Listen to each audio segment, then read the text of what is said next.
तो चलिए, जय हिंद दोस्तों। आप सबका स्वागत है हमारे चैनल जीएस विद सक्सेना में। आज हम जिस टॉपिक पे बात करने वाले हैं वो नेक्स्ट चैप्टर होगा, जैसे कि टिश्यू। हमने इससे पहले क्लास 9th का एक चैप्टर क्लियर किया है, चैप्टर नंबर 5, जीवन का मौलिक इकाई। तो आज हम लोग जीवन का मौलिक इकाई जो हम लोगों ने पढ़ा एनसीईआरटी से, तो एनसीईआरटी के उस चैप्टर से जितने ऑब्जेक्टिव बन सकते हैं, जितने भी ऑब्जेक्टिव बन सकते हैं, उस ऑब्जेक्टिव के बारे में हम लोग बात करेंगे। क्या उस ऑब्जेक्टिव आप लोगों से बन पा रहा है या नहीं बन पा रहा है। सबसे इम्पोर्टेंट यही है, पढ़ना इम्पोर्टेंट नहीं है। मान लीजिए हमारे पास लाखों नॉलेज है, बहुत कुछ जानते हैं, अगर क्वेश्चन हमसे सॉल्व नहीं हो पा रहा है तो नॉलेज किसी काम की नहीं होगा। अर्थात मेरा कहना यह है कि जो भी चैप्टर, मान लीजिए इसका चैप्टर नंबर 5 कंप्लीट हुआ है, चैप्टर नंबर 5 का तुरंत ऑब्जेक्टिव करवा दिया जाए, ताकि सब्जेक्टिव ऑब्जेक्टिव सब्जेक्टिव ऑब्जेक्टिव इस तरीका से आपका जो तैयारी होगा एक बेहतर तैयारी होगा। तो अभी ये सब्जेक्टिव है, इसके लिए एक हम बुक लेकर आए हैं जिसमें आपको क्लास 6 से 12, देख लीजिए क्लास 6 से 12 तक का इसमें ऑब्जेक्टिव है और ये साइंस का बुक है। तो हम लोगों ने क्लास 9th का पढ़ा है, चैप्टर नंबर 5 पढ़ा है। इसमें से क्लास 9th का चैप्टर नंबर 5 एनसीईआरटी पूर्णतः एनसीईआरटी बेस है, क्योंकि इसको हमने पढ़ा, पढ़ने के बाद पेज नंबर भी दिया हुआ है कि वह क्वेश्चन इस एनसीईआरटी बुक में कितने नंबर पेज पे है, आप देख सकते हैं। तो इसके क्वेश्चन को आज हम लोग डील करेंगे, क्वेश्चन हम पढ़ेंगे, ऑप्शन हम बताएंगे आपको अपने मन में सोच लेना है कि इसका आंसर क्या होगा। उसके बाद उस पर हम थोड़ा सा विस्तृत जानकारी भी आपको देने का प्रयास करेंगे, ठीक है।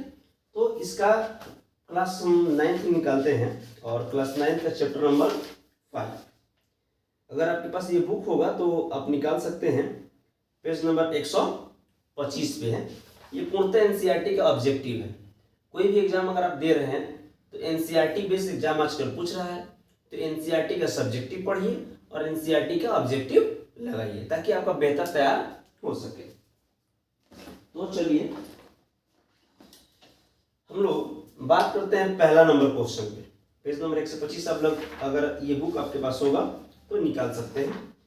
और पहला जो क्वेश्चन दिया हुआ है पेज नंबर 125 में, जीवन के मौलिक इकाई से संबंधित पहला क्वेश्चन दिया हुआ है कि रॉबर्ट हुक ने कोशिका को कब स्वनिर्मित सूक्ष्मदर्शी से देखा। हमने आपको बताया था कि रॉबर्ट हुक ने कोशिका को कब देखा था, मतलब कब खोजा था, और वो खोजा था तो उसने खुद अपना एक सूक्ष्मदर्शी बनाया था, उसी से खोजा था। इसमें ऑप्शन दिया हुआ है कि कब खोजा था, 1665, 1765, 1865 और 1965। देखिए सब आंसर जो है, ऑप्शन जो है 65 में दिया हुआ है। तो हमने आपको बताया था कि कब खोजा था, वो 1665 में खोजा था। रॉबर्ट हुक ने कोशिका का खोज कब कर दिया, 1665। तो इसका जो ऑप्शन नंबर ए होगा वो आपका राइट आंसर होगा। उसके बाद इसमें दूसरा क्वेश्चन दिया हुआ है, निम्न में से सबसे पहले कोशिका को किसने देखा। तो आप थोड़ा सा दिमाग लगाइए, जो कोशिका का खोज पहले किया होगा, जाहिर सी बात है कोशिका को सबसे पहले देखा भी किसने, उसी ने। तो कोशिका को सबसे पहले किसने देखा, ऑप्शन देखिए, Robert Brown, Robert Hooke, Karl Steiner, इनमें से कोई नहीं। तो पहले दिया हुआ है रॉबर्ट ब्राउन, तो आप देखिएगा रॉबर्ट ब्राउन, दिमाग में आ जाएगा रॉबर्ट हुक, तो रॉबर्ट मार के निकाल जाइएगा। इसका आंसर बी नंबर होगा, रॉबर्ट हुक। क्या होगा, रॉबर्ट हुक। इसका आंसर बी नंबर होगा, रॉबर्ट हुक। क्या आंसर होगा, बी नंबर होगा, रॉबर्ट हुक। क्योंकि हमने ये भी बताया था कि जब रॉबर्ट हुक ने 1665 में जब कोशिका खोजा था तो वो डेड सेल था, एक मृत कोशिका था। क्या था, मृत सेल था। और किसमें खोजा था, तो कॉर्क में। किसमें, कॉर्क में। और कॉर्क जो प्राप्त होता है वो वृक्ष के छाल से, किससे, वृक्ष के छाल से प्राप्त होता है। ये दो क्वेश्चन आपने डील कर लिया, क्वेश्चन नंबर 1 और क्वेश्चन नंबर 2। क्वेश्चन नंबर 3 दिया हुआ है कि जीवित कोशिका की खोज किसने की थी? ऑप्शन सुनिए, Robert Hooke, Robert brown, Landsteiner और लीवेनहॉक। यह जीवित कोशिका के बारे में बता रहा है। तो हमने आपको पढ़ाया भी था कि जीवित कोशिका को सबसे पहले तालाब में किसने देखा था? तालाब में जो बैक्टीरिया है उससे उसको खोजा गया था। तो किसने खोजा था हमने आपको बताया भी था। तो किसने खोजा था? लीवेनहॉक। तो इसका आंसर डी होगा। 3 का आंसर क्या होगा आपका? D, Leeuwenhoek. लीवेनहॉक आंसर होगा। देखिए ये बुक इतनी शानदार बुक है कि एक तो अध्याय वाइज दिया हुआ है, दूसरा चैप्टर वाइज ऑब्जेक्टिव दिया हुआ है। जब आप सब्जेक्टिव पढ़ के जब आप ऑब्जेक्टिव पढ़ेंगे तो आपने कितने सब्जेक्टिव पढ़ते समय कितना गेन किया है वो ऑब्जेक्टिव पर कमांड करने के बाद ही होगा। जब ऑब्जेक्टिव से प्रैक्टिस करिएगा तब समझ में आएगा कि हमने कितना गेन किया है क्लास से। इसलिए मेरा बस पढ़ाने का तरीका ये रहेगा कि जैसे कोई चैप्टर खत्म होगा उस चैप्टर का ऑब्जेक्टिव, मान लीजिए ये खत्म हुआ, ऑब्जेक्टिव करा रहे हैं। उसी तरीके से टिश्यू खत्म होगा, टिश्यू का ऑब्जेक्टिव कराएंगे। उसी तरीके से मान लीजिए गति खत्म होगा, गति का ऑब्जेक्टिव कराएंगे। परमाणु सिद्धांत खत्म होगा, परमाणु सिद्धांत का ऑब्जेक्टिव कराएंगे। इसको कहते हैं बेहतर तैयारी। सब्जेक्टिव के साथ ऑब्जेक्टिव के भी तैयारी पे हो जाएगा। Question number 4। क्वेश्चन नंबर 4 कर रहा है कोशिका में केंद्रक की खोज किसने किया था? हमने आपको बताया था कोशिका में केंद्रक का खोज किसने किया था। क्वेश्चन नंबर 4 ऑप्शन है, पहला रॉबर्ट हुक, दूसरा रॉबर्ट ब्राउन, तीसरा लैंडस्टीनर और चौथा लीवेनहॉक। तो इसका क्या हो जाएगा? केंद्रक का खोज तो रॉबर्ट ब्राउन ने किया था। क्या आंसर हो जाएगा? Robert Brown. Option number B होगा इसका, रॉबर्ट ब्राउन। रॉबर्ट ब्राउन इसका आंसर हो जाएगा। और याद करिए हमने आपको बताया भी था इसने कब खोजा था? 1831 में। कब खोजा था? 1831 में इन्होंने केंद्र का खोज किया था। क्लियर हो गया? Robert brown. चलिए क्वेश्चन नंबर 5 कह रहा है कोशिका में केंद्र की खोज रॉबर्ट ब्राउन ने कब की थी? लीजिए हमने पहले ही लिख दिया है। ऑप्शन सुनिए, 1731, 1781, 1831, 1881। जाहिर सी बात है 1831 आंसर होगा, यानी कि 5 का आंसर क्या हो जाएगा आपका? 1831 सी नंबर पर दिया हुआ 1831। ये हमारा क्या हो जाएगा? आंसर हो जाएगा। हमने जो आपको पढ़ाया है वो इसने दिया हुआ है, क्योंकि हमने डिटेल पढ़ाया है, टू द पॉइंट पढ़ाया है। तो जाहिर सी बात है क्वेश्चन वहां से उठा है, क्वेश्चन वहीं से आएगा। 6 नंबर कह रहा है कि निम्नलिखित में से किसने जीव द्रव्य का खोज किया था? जीव द्रव्य के बारे में भी हमने बताया था। पहला पुरकिंजे, रॉबर्ट ब्राउन, लैंडस्टीनर और लीवेनहॉक। तो हमने बताया था कि 1839 में। 6 नंबर इसका आंसर क्या हो जाएगा? इसका आंसर हो जाएगा पुरकिंजे। ऑप्शन नंबर ए, पुरकिंजे।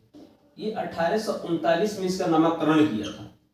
खोज इसने नहीं किया था, क्योंकि जिसने खोज किया था वो दोनों दोस्त थे और उनका नाम क्या था? तो डुजार्डिन था। 1835 में उन्होंने खोज कर दी, लेकिन नाम उसने नहीं रखा था, नाम इसने रखा था पुरकिंजे। तो सब लोग इन्हीं को जानते हैं कि यही क्या किए थे, उसका खोज किए थे, क्योंकि ऑप्शन में आपका कहीं भी डुजार्डिन नहीं लिखा हुआ है। इसीलिए इसका आंसर क्या होगा? पुरकिंजे। नामकरण भी आएगा तो पुरकिंजे। चलिए आगे हम चलते हैं। अगला क्वेश्चन दिया हुआ है क्वेश्चन नंबर 7 कह रहा है कि कोशिका सिद्धांत निम्नलिखित में से किस वैज्ञानिक ने दिया था? बताइए। कोशिका सिद्धांत के बारे में हम दो वैज्ञानिक का नाम बताए थे, उसके बाद आगे और वैज्ञानिक का नाम बताए थे। तो किसने दिया था? तो Purkinje, Robert Brown, option number C में दिया स्लाइडेन एंड स्वान और ऑप्शन नंबर डी में दिया लीवेनहॉक। तो इसका आंसर क्या हो जाएगा? स्लाइडेन एंड स्वान। 7 का आंसर होगा Schleiden. Option number C Schleiden and Schwann. हमने ये भी बताया था कब दिया था? 1838 और 39। 1838 और 39 में स्लाइडेन एंड स्वान ने क्या दिया था? कोशिका सिद्धांत दिया था। उन्होंने ये बताया था कि जितने भी पादप है, जंतु हैं, इनकी जो संरचनाएं हैं वो कोशिकाओं से मिलकर बना हुआ है और ये एक बहुकोशिकीय है। क्या है? एक बहुकोशिकीय है। लेकिन इन्होंने एक और चीज बताया कि यह एक मानव शरीर का या जंतु शरीर का या प्लांट का एक कार्यात्मक और रचनात्मक इकाई है। लेकिन इनकी जो थ्योरी है ये बताने में असफल हो गया कि नई कोशिका का निर्माण कैसे होता है। यह सिद्धांत बताने में ये लोग असफल हो गए थे। इसके बाद बिरचाऊ आए थे। ठीक ना। चलिए अगला क्वेश्चन 8 नंबर कह रहा है कि निम्नलिखित में से किस सही कथन को पहचान करें। पहला, स्लाइडेन एंड स्वान ने 1837 में कोशिका सिद्धांत के बारे में बताया। एकदम सही। कोशिका सिद्धांत के अनुसार सभी पौधे एवं जंतुओं से बने होते, जाहिर सी बात है कि कोशिका जो सिद्धांत है उसके अनुसार सभी पौधे और जंतु कोशिकाओं से बने होते हैं। तो अभी हमने आपको बताया। कोशिका जीवन की मूलभूत इकाई है, संरचनात्मक इकाई है, ये भी हमने आपको बताया।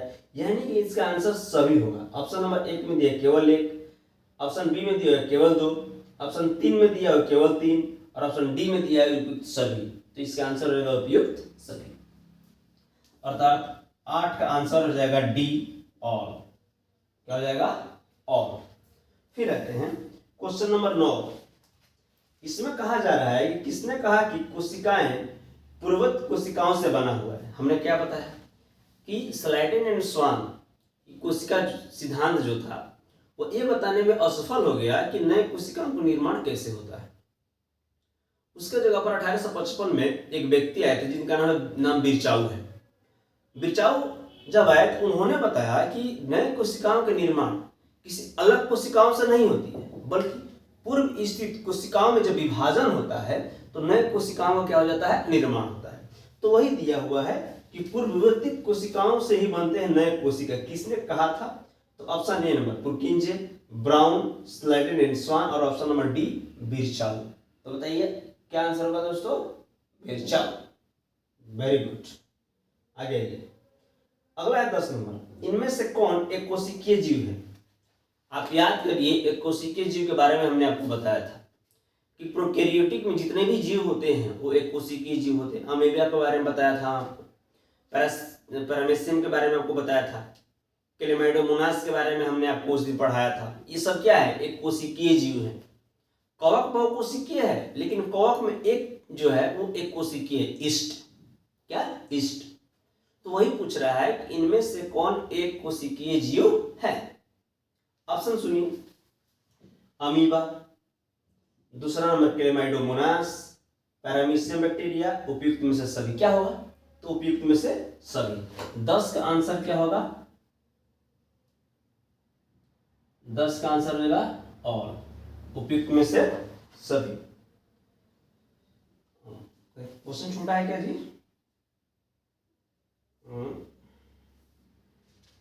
क्वेश्चन तो छोटा तो नहीं होना चाहिए।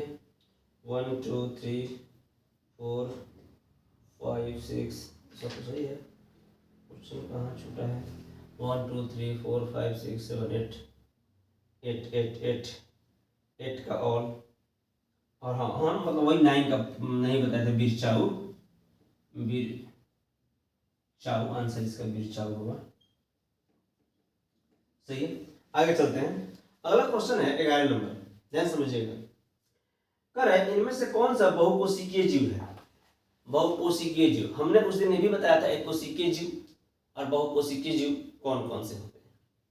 जिससे आप जगत पढ़िएगा तो जैसे मोनेरा जगत होता है, प्रोटिस्टा होता है, कवक होता है, प्लांट होता है और जंतु जगत होता है। ये 5 जगत होते हैं। तो उसमें जब हम मोनेरा के बारे में पढ़ेंगे तो उसमें सब बैक्टीरिया आते हैं और मोनेरा जगत में जितने भी बैक्टीरिया हैं वो सब किस में आएंगे? एक कोशिकीय जीव में आएंगे। लेकिन एक कोशिकीय जीव प्रोकैरियोटिक होता है, लेकिन वह यूकैरियोटिक होता है। वह क्या होता है? यूकैरियोटिक होता है। बाकी जितने बच गए वो सब क्या होते हैं? बहुकोशिकीय होते हैं। जिससे प्लांट बहुकोशिकीय होगा, जंतु बहुकोशिकीय होगा। अब क्यों बहुकोशिकीय होगा? मान लीजिए कोशिका से क्या बनेगा? कोशिका मिलेगा तो उत्तक बनेगा, उत्तक से अंग बनेगा, अंग से अंगतंत्र बनेगा, पूरे शरीर बनेगा। तो उत्तक बनने के लिए क्या चाहिए? एक कोशिका से तो उत्तक बनेगा नहीं, उसके लिए बहुकोशिका चाहिए। तो जिसमें उत्तक अंगतंत्र है तो जाहिर सी बात है वो क्या है? बहुकोशिकीय है। तो ऑप्शन में दिया हुआ है कि इनमें से कौन बहुकोशिकीय जीव है। एक नंबर में दिया है फंजाई यानी कौ भाई है, पादप भी है, जंतु भी है, और डी में दिया हुआ है सभी। तो इसका आंसर क्या हो जाएगा? 11 के सभी, यानी कि और। हमने जो जो आपको पढ़ाया है एनसीईआरटी क्लास 9 के चैप्टर नंबर 5 उसका ये ऑब्जेक्टिव है, और ऑब्जेक्टिव जो हम करा रहे हैं वो एनसीईआरटी बुक 360 क्लास 6 to 12 विज्ञान, ये शशि शरण सर का बुक है। बहुत अच्छे तरीके से इस बुक को डिजाइन किया गया है, क्योंकि जब आप सब्जेक्टिव पर ऑब्जेक्टिव पढ़ते हो ना तो एक अलग सा कॉन्फिडेंट आता है जब क्वेश्चन बनता है आपसे। तो आगे आते हैं क्वेश्चन नंबर 12। कहता है कुछ कोशिका अपना आकार बदलती रहती है। हमने आपको उस दिन बताया था कि एक ऐसा कोशिका है कि कभी भी वो माइक्रोस्कोप, इलेक्ट्रॉन माइक्रोस्कोप के पकड़ में ही नहीं आता है, क्षण भर में अपना आकार क्या कर लेता है? बदल लेता है। हमने उसका नाम भी बताया था अमीबा, याद करिए उस दिन हमने आपको ये नाम भी बताया था अमीबा, जो कि एक कोशिकीय जीव है। ऑप्शन में दिया हुआ है amoeba, paramecium, Chlamydomonas, bacteria. Answer क्या होगा? तो अमीबा। 12 का आंसर क्या होगा? तो अमीबा। क्या होगा? अमीबा। 12 का आंसर क्या होगा? अमीबा आंसर होगा। 13 नंबर क्वेश्चन दिया हुआ है कि कोशिका में नए पदार्थ का निर्माण, ध्यान समझिएगा, कोशिका में नए पदार्थ का निर्माण, अवशिष्ट पदार्थ का निष्कासन का कार्य कौन करते हैं? यहाँ क्वेश्चन दो चीज से रिलेटेड है। पहला कि कोशिका में नए पदार्थ का निर्माण, उसी में आगे दिया हुआ है कि अवशिष्ट पदार्थ का निष्कासन। मान लीजिए निर्माण होगा तो जाहिर सी बात है कुछ ऐसा हानिकारक पदार्थ बनाएगा जो शरीर के लिए जरूरी नहीं है, उसको बाहर निकालना जरूरी है। ऑप्शन है न्यूक्लियस। क्या दिया हुआ है? न्यूक्लियस। न्यूक्लियस मतलब केंद्रक। अब यह पूछ रहा है क्या नए पदार्थ, तो केंद्रक के अंदर पदार्थ होता है वो भी निर्माण में भाग लेता है, केंद्रक में। जीव द्रव्य, जाहिर सी बात वो भाग लेगा। बैक्टीरिया, बैक्टीरिया भी भाग लेता है। अगला क्या है?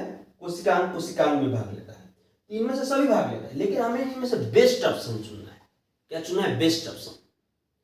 ऑप्शन पहला दिया हुआ है न्यूक्लियस, जीव द्रव्य, बैक्टीरिया और कोशिकांग। तो कोशिकांग हमने आपको उस दिन बताया था, कोशिकांग के अंदर सब कुछ आ जाता है। कोशिकांग मतलब कोशिका के अंदर, तो कोशिकांग के अंदर सब कुछ आ जाता है। यानी कि अगर देखा जाए बेस्ट ऑप्शन इसमें क्या है तो उसका आंसर होगा कोशिकांग, क्योंकि जीव द्रव्य भी उसी का अंतर्गत आ जाएगा, केंद्रक भी उसी के अंतर्गत आ जाएगा। इसीलिए इसका बेस्ट ऑप्शन क्या होगा? कोशिकांग, यानी कोशिका के अंग, यानी कि ऑप्शन नंबर डी। तो आपका 13 का ऑप्शन नंबर जाएगा डी। 13 का ऑप्शन नंबर क्या हो जाएगा? डी, कोशिकांग। कोशिकांग क्या हो जाएगा? कोशिकांग। आगे चलते हैं 14 नंबर।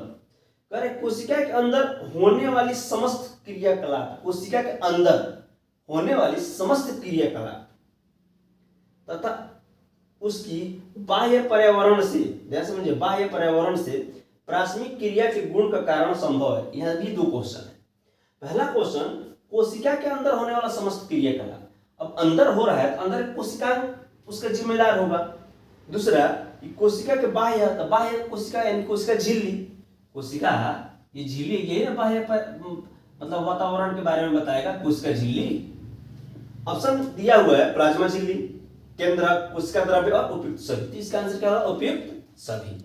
इसका आंसर क्या हो जाएगा? उपयुक्त सभी। 14 नंबर का आंसर क्या हो जाएगा? और आगे चलते हैं 15 नंबर। 15 नंबर यह दिया हुआ है कि कोशिका में कौन सा कोशिका के घटक को बाहरी पर्यावरण, अभी बताए बाहरी पर्यावरण के लिए क्या जिम्मेदार है? कोशिका झिल्ली, ऑप्शन सुनिए, प्लाज्मा झिल्ली, केंद्रक, कोशिका द्रव्य, इनमें से कोई नहीं। तो क्या होगा? प्लाज्मा झिल्ली को ही क्या बोलते हैं? कोशिका झिल्ली बोलते हैं। इसका आंसर क्या हो जाएगा? 15 का ए, कोशिका झिल्ली, कोशिका झिल्ली आंसर हो जाएगा। अगला क्वेश्चन नंबर 16। कुछ पदार्थ जैसे कार्बन डाइऑक्साइड, ऑक्सीजन कोशिका झिल्ली के आर पार किस प्रक्रिया के द्वारा होता है? हमने आपको याद करिए बताया था। ऑप्शन परिवहन, दहन, विसरण, उत्सर्जन। याद करिए हमने आपको बताया था विसरण के बारे में, परासरण के बारे में, याद है आपको?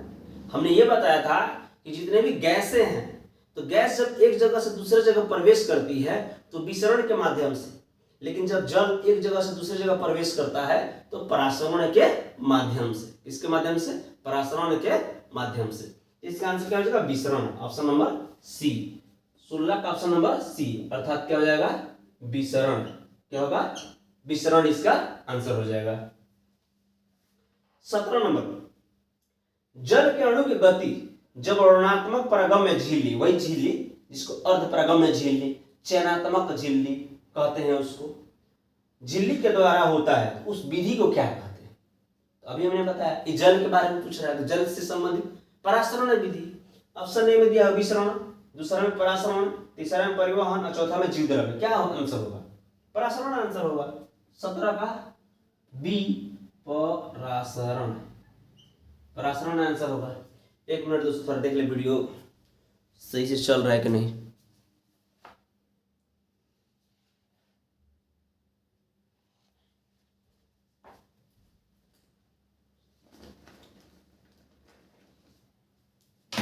चलिए आगे चलते हैं कि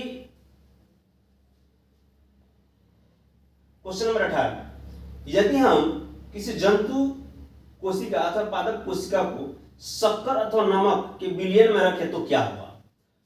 आपको याद होगा हमने आपको एक चीज बताया था, विलयन से संबंधित जब कोशिका को विलयन में रखा जाता है तो क्या क्या होगा। इसकी 3 घटनाएं हमने आपको उस दिन पढ़ाया था। क्या क्या? अल्परासरणी विलयन, समपरासरणी विलयन, अतिपरासरणी विलयन। तो यहां दिया हुआ है कि यदि हम किसी जंतु कोशिका अथवा पादप कोशिका को शक्कर अथवा नमक के विलयन में रखेंगे तो क्या होगा? शक्कर भी कह रहा है, नमक भी कह रहा है। यह किसी स्पेशली विलयन का नाम नहीं ले रहा है कि इसको परासरण में डाला जाए, कि इसको अल्परासरणी विलयन में डाला जाए, कि इसको अतिपरासरणी विलयन में डाला जाए, किसी स्पेशलिस्ट का नाम नहीं ले रहा है। तो हम लोग तीनों से रिलेट करके देखेंगे क्योंकि तीनों विलयन का प्रकार है। तो ऑप्शन नंबर ए में दिया है कोशिका फूल जाएगी। तो आपको याद होगा कि किसमें? अल्परासरणी विलयन में क्या होता था? कोशिका फूल जाता था, कोशिका के अमाप में कोई परिवर्तन नहीं आएगा। तो याद करिए समपरासरणी विलयन, कोशिका के अमाप में कोई परिवर्तन नहीं आता है, कोशिका सिकुड़ जाएगी। तो याद करिए अतिपरासरणी विलयन, कोशिका सिकुड़ जाएगी। तो ये तीनों दे दिया हुआ और तीनों विलयन का नाम है। ऑप्शन नंबर डी दिया है ऑल, तो इसका आंसर क्या होगा? ऑल। 18 का आंसर जो होगा वो क्या होगा? ऑल, उपयुक्त सभी। आइए आगे चलते हैं। 19 नंबर कह रहा है कि अधिकांश पादप कोशिका जल ग्रहण करते हैं तो किसके माध्यम से? परिवहन के माध्यम से, विसरण के माध्यम से, परासरण के माध्यम से, किसके माध्यम से? आप याद करिए, बताइए। तो मैंने आपको बताया था गैस विसरण और जल परासरण। तो वही है ऑप्शन नंबर ए विसरण, ऑप्शन नंबर परिवहन, ऑप्शन नंबर बी परासरण, option number C A B दोनों फंसाने के लिए देखिए दिया हुआ है और डी में से कोई नहीं। इसका आंसर क्या होगा? परासरण। 19 के आंसर नंबर बी, परासरण।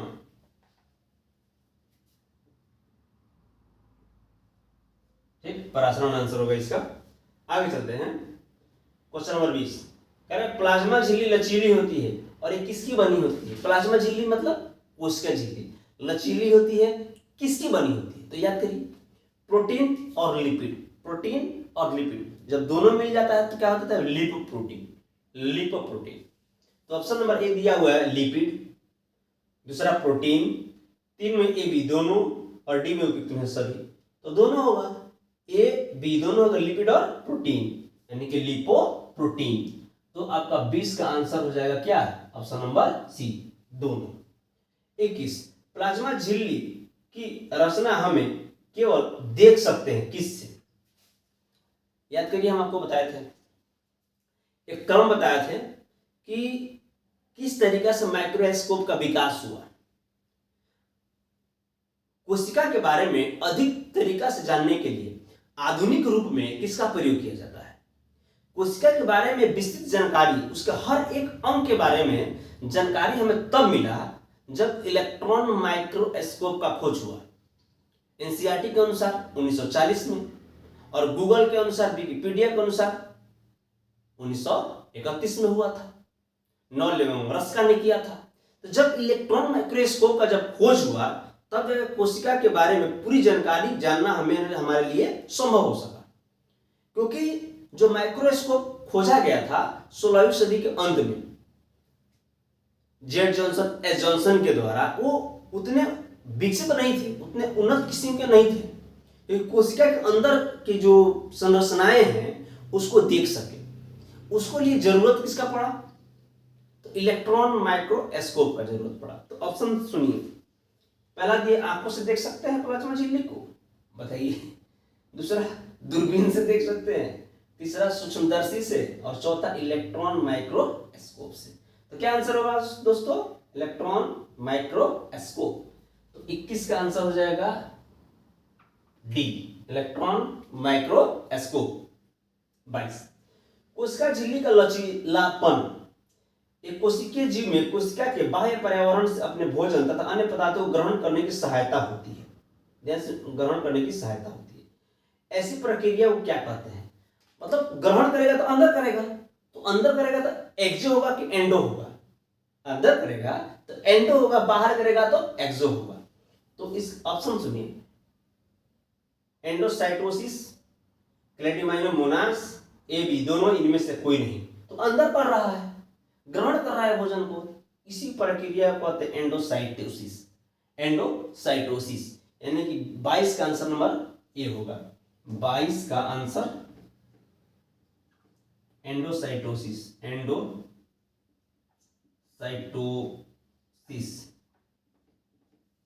एंडोसाइटोसिस होगा। आगे चलते हैं, क्वेश्चन नंबर 23 पर देखते हैं।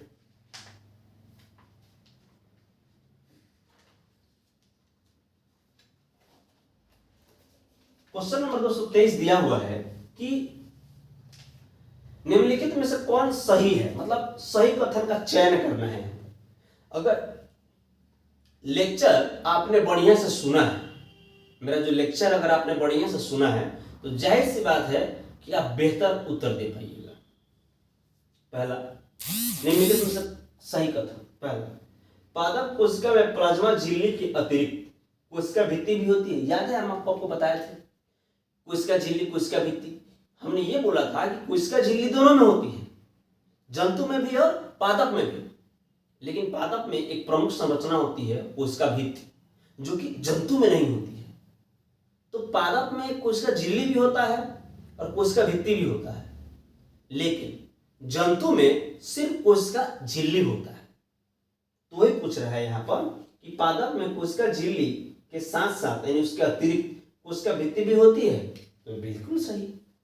क्वेश्चन नंबर कथन नंबर 2, पादप कोशिका भित्ति सेलुलोज का बना होता है। हमने आपको बताया ही था कि प्लांट में सबसे ज्यादा क्या है? सेलुलोज है। प्लांट में सेलुलोज है, उसका कोशिका भित्ति सेलुलोज का बना हुआ था। हमने आपको यह भी बताया था कि जीवाणु भी कोशिका भित्ति के अंतर्गत आते हैं, उसका भी कोशिका जीवाणु का कोशिका भित्ति बना होता है। किससे बना होता है? तो पेप्टिडोग्लाइकेन का बना होता है। कवक का भी कोशिका भित्ति होता है, जो किसका बना होता है? तो काइटिन का बना होता है। ये हमने आपको बताए थे, ये भी सही है। 3 नंबर, सेलुलोज एक बहुत जटिल पदार्थ है और ये पौधों को संरचनात्मक एवं दृढ़ता, मजबूती देती है। जाहिर सी बात है, उसकी जो पौधों का जो छाल है वही तो है कोशिका भित्ति उसके ऊपर, जो उसको संरचनात्मक आकार देती है, आयताकार आकार देता है, उसको मजबूती देता है, हानिकारक वातावरण से उसको बचाता है, बारिश से बचाता है, आंधी तूफान से बचाता है उसको। यानी कि तीनों कथन क्या है? सही है। पहला पूछ रहा है केवल एक सही है, दूसरा कह रहा है केवल 2 सही है, तीसरा कह रहा है केवल 3 सही है, और चौथा कह रहा है सभी। तो 23 का आंसर होगा सभी। 23 का आंसर क्या होगा? ऑल। 23 का आंसर ऑल होगा। चलिए 24 इंपॉर्टेंट है बाबू। निम्न कथनों का चयन करें। आज का इसी प्रकार का क्वेश्चन पूछ रहा है, इसीलिए हम एनसीईआरटी का ऑब्जेक्टिव करवा रहे हैं, ताकि क्वेश्चन जब आपके सामने आए अगर एनसीईआरटी से आ जाए तो ऑप्शन नहीं छूटेगा। ये गारंटी है कि आपसे नहीं छूटेगा। देखिए 24 नंबर, केंद्रक के चारों ओर दोहरे परत के स्तर होते हैं जो केंद्रक झिल्ली कहते हैं। आपको बताया था जब केंद्रक बताए थे, तो केंद्रक के अंदर आरएनए, डीएनए होता है, क्रोमोसोम होता है, डबल लेयर होता है, हमने आपको ये बताया था। दोहरी झिल्ली होती है, एकदम सही है। केंद्रक झिल्ली के अंदर छोटे छोटे छिद्र होते हैं, ये भी हम आपको बताए थे। उसमें छोटा छोटा छिद्र होता है, जो बड़ा छिद्र है उसको हम क्या बोलते हैं, केंद्रिका बोलते हैं, न्यूक्लियोलस बोलते हैं, ये हम आपको बताए थे। तो लेक्चर के अनुसार दोनों क्या है, सही है। पूछ रहा है कौन इसमें से सही है, केवल एक, ऑप्शन नंबर बी, केवल दो, ऑप्शन नंबर सी, एक और दो दोनों, ऑप्शन नंबर डी, इनमें से कोई नहीं, तो एक और दो दोनों, ऑप्शन सी।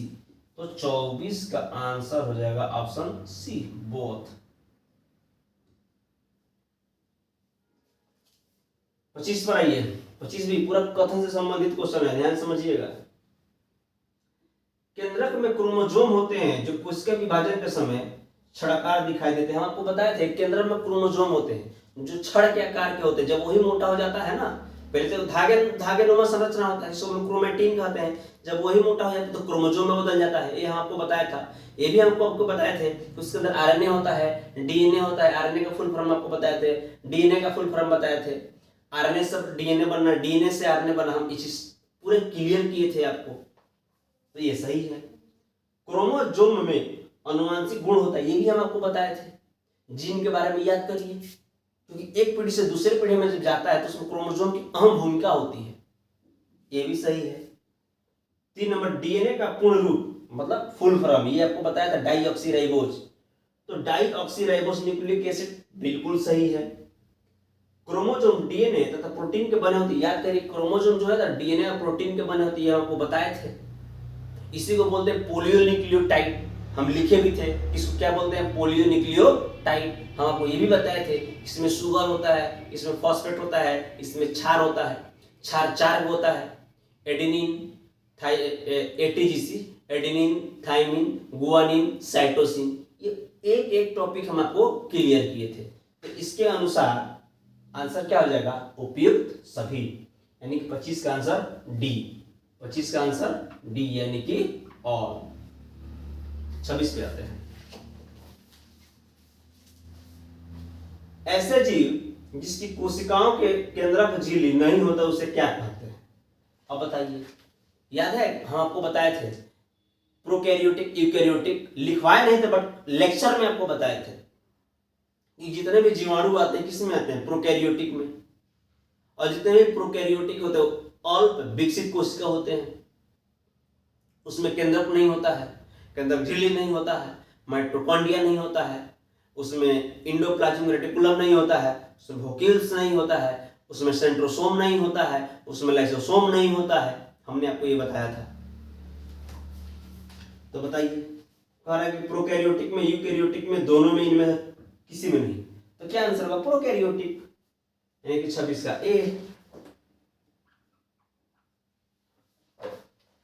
आइए 27 कह रहा है कि प्रकाश संश्लेषी बैक्टीरिया, कुछ ऐसे बैक्टीरिया जो प्रकाश संश्लेषण करते हैं, साइनोबैक्टीरिया, क्या है, एक बैक्टीरिया लेकिन वो स्वपोषी है, प्रकाश संश्लेषण करता है। तो वही कह रहा है कि प्रकाश संश्लेषी बैक्टीरिया में क्लोरोफिल झिल्लीदार पुटिकाओं के साथ होता है। हाँ, क्योंकि उसमें जो है क्लोरोप्लास्ट नहीं होता है, उसमें क्लोरोप्लास्ट नहीं होता है। हाँ, पिगमेंट है लेकिन उसमें क्लोरोप्लास्ट नहीं होता है, और पिगमेंट की वजह से वो क्या करता है, प्रकाश संश्लेषण करता है, अर्थात वो स्वपोषी है। 2, यूकैरियोटिक कोशिकाओं में क्लोरोफिल प्लास्टिक में होता है, जाहिर सी बात है लाभ में होगा प्लास्टिक में, दोनों सही है। केवल एक, केवल दो, दोनों इनमें से कोई नहीं, आंसर क्या होगा, दोनों। 27 का आंसर क्या होगा, दोनों, ऑप्शन नंबर सी। 28, प्लाज्मा झिल्ली के अंदर कोशिका द्रव्य एक तरल पदार्थ होता है। आपको याद है प्लाज्मा झिल्ली के अंदर हमने आपको बताया था कि प्लाज्मा झिल्ली है, इसके अंदर क्या होता है, द्रव पदार्थ होता है जिसको हम लोग कोशिका क्या कहते हैं, द्रव्य कहते हैं। केंद्र के अंदर भी होता है जिसको हम लोग क्या कहते हैं, केंद्र का द्रव्य। और जब ये दोनों मिल जाता है तो बनता है जीव द्रव्य। क्या बनता है, जीव द्रव्य बनता है, ये हम आपको बताए थे। तो वही पूछ रहा है यहाँ पे, कह रहा है कि प्लाज्मा झिल्ली के अंदर कोशिका द्रव्य एक तरल पदार्थ, जाहिर सी बात तरल पदार्थ है। कोशिका द्रव्य और केंद्रक जब दोनों मिलता है तो जीव द्रव्य बनता है। देखिए लिखे भी है, दोनों सही है, केवल एक, केवल दो, बोथ, इनमें से कोई नहीं था, बोथ होगा, ऑप्शन नंबर सी होगा। 28 का ऑप्शन नंबर सी, 28 का ऑप्शन नंबर क्या होगा, सी होगा। देख रहे हो, एक क्लास हमने आपको लिया, एक चैप्टर हमने आपको पढ़ाया, उस चैप्टर से कितना क्वेश्चन आया। हम इसीलिए बोले एनसीईआरटी हम जो पढ़ा है सिर्फ एनसीईआरटी ही नहीं है, हमारे पास जो डाटा है, जो इंफॉर्मेशन है, जो हम आपको डिलीवर कर रहे हैं, वो काफी इंपॉर्टेंट है। ठीक, चलिए आगे क्वेश्चन नंबर 29। इनमें से कौन सा कोशिका अंगक, इनमें से कौन सा कोशिका अंगक है। कोशिका अंगक मतलब समझ में आ रहा है ना, कोशिका के अंगक यानी कोशिका के अंदर जीव अंतःप्रदप जालिका, एंडोप्लाज्मिक रेटिकुलम याद है, पढ़ाए थे हम आपको। गोल्जी का पढ़ाए थे, याद है, माइटोकॉन्ड्रिया पढ़ाए थे, लाइसोसोम पढ़ाए थे, प्लास्टिड पढ़ाए थे, राजधानी पढ़ाए थे, याद करो, टोटल पढ़ाया था। इसका आंसर क्या होगा, ऑप्शन नंबर डी, यानी कि 29 का ऑप्शन नंबर डी अर्थात ऑल क्या होगा, ऑल। 30 अंतःप्रदप जालिका कितने प्रकार के होते हैं, याद करो, पढ़ाए थे अंतःप्रदप जालिका। एक रफ होता है, एक स्मूथ होता है, याद है, रफ प्रोटीन संश्लेषण करता है, स्मूथ क्या करता है, स्मूथ वसा का संश्लेषण करता है, चिकनी होता है, ये सारा चीज हम आपको बताए थे। ठीक है, इसका आंसर क्या होगा, 2, यानी कि ऑप्शन नंबर बी, 30 का ऑप्शन नंबर बी आंसर होगा। 31 में ये कथन है, पहला, गोल्जी उपकरण में सबसे पहले विवरण कैमिलो गोल्जी ने दिया था। ध्यान से समझिएगा और ध्यान से, हम आपको कैमिलो गोल्जी के बारे में बताए थे, इटली के रहने वाले थे, तो वही पूछ रहा है। तो गोल्जी उपकरण के सबसे पहले विवरण कैमिलो गोल्जी ने किया था, याद है, कैमिलो गोल्जी इटली के थे, जो कि एक न्यूरोलॉजिस्ट डॉक्टर थे, उनको 1906 में नोबेल पुरस्कार भी मिला था। थोड़ा सा याद करो, याद करो, याद करो, याद करो। दूसरा, गोल्जी उपकरण झिल्ली युक्त पुटिका है जो एक दूसरे के ऊपर समानांतर, मतलब बताए थे, संरचना ऐसे ऐसे एक दूसरे से जुड़ी रहता है, उसके ऊपर एक के ऊपर समानांतर रूप से सजी रहती है, जिसे कुंडली युक्त कहते हैं। ऐसे बातें दोनों सही है। इसका आंसर क्या है, पहले केवल एक, केवल दो, केवल तीन, उपयुक्त सभी, मतलब 3 दिया हुआ है ना। तो गोल्जी उपकरण के द्वारा लाइसोसोम भी बनाया जाता था, आपको बताया थे। एकमात्र कोशिका अंग जिसके बाद दूसरा कोशिका अंग बनता है वो है गोल्जी का है। ये चीज आपको बताए थे, तीनों चीज बताए थे, तो उपयुक्त सभी, इसका आंसर डी। 31 का आंसर डी, ऑल क्या होगा, ऑल। हम आपको इसी तरीका से पढ़ाएंगे, हम आपको बोल रहे हैं ना, एक स्टैंडर्ड लेवल कर देंगे, स्टैंडर्ड लेवल। अब इस तरीका से हम आपको पढ़ाएंगे, जिस तरीका से हम पढ़े हैं उस तरीका से हम आपको पढ़ाएंगे, उस तरीका से आपको नॉलेज को डिलीवर करेंगे।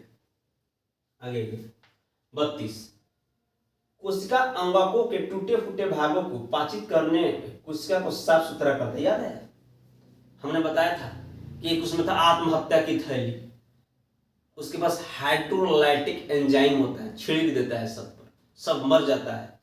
कोशिकीय पाचन कोशिका को भक्षक कर लेता है, कौन है, lysosome, lysosome. Option number A Golgi उपकरण, option number B lysosome, option number C अंतःप्रदप जालिका, ऑप्शन नंबर डी माइटोकॉन्ड्रिया, क्या होगा, लाइसोसोम। 33 नंबर क्वेश्चन, यानी कि आपका 32 का आंसर हो जाएगा बी, लाइसोसोम। क्या हो जाएगा, लाइसोसोम। आगे 33 नंबर, कोशिका की आत्महत्या की थैली, अभी बताया, आत्महत्या की थैली किसे कहते हैं, इसी को बोलते हैं लाइसोसोम को, लाइसोसोम को किसको बोलते हैं, आत्महत्या की थैली, लाइसोसोम को, क्योंकि उसमें होता है हाइड्रोलाइटिक एंजाइम। 34, कोशिका का बिजली घर किसे कहा जाता है, बिजली घर याद करो, पावर हाउस, जिसमें ऊर्जा बनेगा एटीपी के रूप में, एडिनोट्राइफॉस्फेट के रूप में, याद है, बताया था माइटोकॉन्ड्रिया के बारे में आपको। पहला गोल्जी उपकरण, बी लाइसोसोम, सी अंतःप्रदप जालिका, डी माइटोकॉन्ड्रिया। तो 34 का आंसर क्या होगा, डी माइटोकॉन्ड्रिया। आगे आइए 35, कथन है, पहला प्लास्टिड केवल पादप में होते हैं, याद है, बताए थे, केवल पादप। जिस प्लास्टिक में क्लोरोफिल वर्णक होता है उसको क्या बोलते हैं, क्लोरोप्लास्ट। क्योंकि 3 प्रकार का होता है लवक, क्लोरोप्लास्ट, क्रोमोप्लास्ट, ल्यूकोप्लास्ट।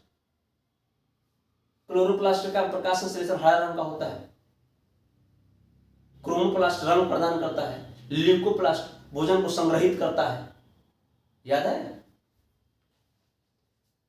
पादप में यानी पौधा में क्लोरोप्लास्ट प्रकाश संश्लेषण के लिए उत्तरदायी, जाहिर सी बात उत्तरदायी है। तीनों कथन मेरा क्या है? सही है, यानी कि 35 का क्या हो जाएगा? 35 का ऑप्शन नंबर डी। और आगे आते हैं 36 नंबर क्वेश्चन। क्वेश्चन नंबर 36 से क्वेश्चन है, लास्ट क्वेश्चन है। आइए, कहता जंतु कोशिका में राजधानी छोटी होती है जबकि पादप कोशिका में राजधानी बहुत बड़ी। याद है? आपको बताए थे पानी का जरूरत किसको है? प्लांट को सबसे ज्यादा है। तो वोक्यूल्स में राजधानी में क्या स्टोर होता है? पानी होता है। तो सबसे बड़ा किस में होगा? प्लांट में होगा। हमने बताया था कि राजधानी एकल झिल्ली है, ये भी बताया। तो झिल्ली का नाम क्या है? टोनोप्लास्ट। कुछ याद आ रहा है? कुछ याद करो। वो दिन दूसरा था, आज दिन दूसरा है। आ जाओ। तो ये पादप कोशिका की राजधानियों में कोशिका द्रव्य भरी रहती है, जाहिर सी बात है। पादप के लिए आवश्यक बहुत पदार्थ राजधानी में स्थिर रहता है। हाँ भाई, बड़ा है तो वही माना जाएगा। जैसे हमारे शरीर में जितना भी अगर देखिएगा स्टोरेज कहाँ होता है? लिवर में, क्योंकि सबसे बड़ा वही है। जहां जाएगा लिवर में जाएगा। ग्लाइकोजन कहाँ? लिवर में। जहर खाएंगे कहाँ? लिवर में। दारू पियेंगे कहाँ जाएगा? लिवर में। तो वही चीज है हमारे मतलब बॉडी का जो संरचना, जो अंग है लीवर का काज है, वो फैक्ट्री है, लीवर फैक्ट्री है, जहाँ सब कुछ जमा हो जाता है। उस तरीके से पादप में जो जमा होता है वो कहाँ जमा होता है? राजधानी में। इसका आंसर उपयुक्त सभी 36 का आंसर डी होगा। 36 का आंसर डी होगा। कुछ समझ में आ रहा है कि इस किताब में जितना ऑब्जेक्टिव दिया हुआ है, 36 ऑब्जेक्टिव दिया हुआ है।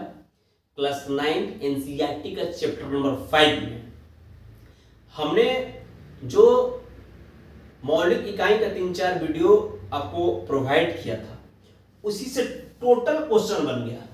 ये 36 का 36 क्वेश्चन बन गया। आप समझिए, क्या हमने ये बुक आज हम मतलब लाए हैं खरीद कर, ताकि हम आपको ऑब्जेक्टिव भी साथ करवा दें। देखिए, हम आपके लिए हर कुछ कर रहे हैं, लेकिन आप कुछ नहीं कर रहे हैं।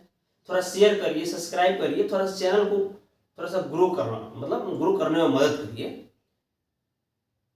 देखिए, होता ये है कि शॉर्ट वीडियो आप देखिएगा, कुछ मिलने वाला है? आप ही बताइए। हाँ, थोड़ा सा मन फ्रेश हो जाएगा, लेकिन हम आपको कुछ दे रहे हैं, फ्री में कुछ दे रहे हैं। इस पूरे चैप्टर को, ऑब्जेक्टिव को हम आपको सॉल्व कराएंगे। हमने जो एग्जाम दिया 1799 जो साइंस पूछा था, हु उठाया छाप दिया, हु उठाया और छाप दिया एनसीईआरटी से। हिस्ट्री के 3-4 क्वेश्चन उठाकर छाप दिए, जो लूसेंट में नहीं है, घटना चक्र में नहीं है। अगर हम एनसीईआरटी पढ़कर नहीं गए तो भी मेरा गलती हो जाता। इसलिए बोले एनसीईआरटी बहुत इंपॉर्टेंट है, बहुत। इसको हल्का मत दीजिए। एनसीईआरटी बेस है। जब इसको कंसेप्ट को समझिएगा ना, कोई भी क्वेश्चन उड़ा दीजिएगा। इसलिए बोल रहे हैं हम पूरे इसको ऑब्जेक्टिव को क्लियर करेंगे। पहले सब्जेक्टिव, फिर ऑब्जेक्टिव, सब्जेक्टिव फिर ऑब्जेक्टिव। तैयारी बेस्ट होगा आपका, एकदम बेस्ट। ओके, तो चलिए आज के लिए इतना ही, फिर मिलते हैं कल। जय हिंद।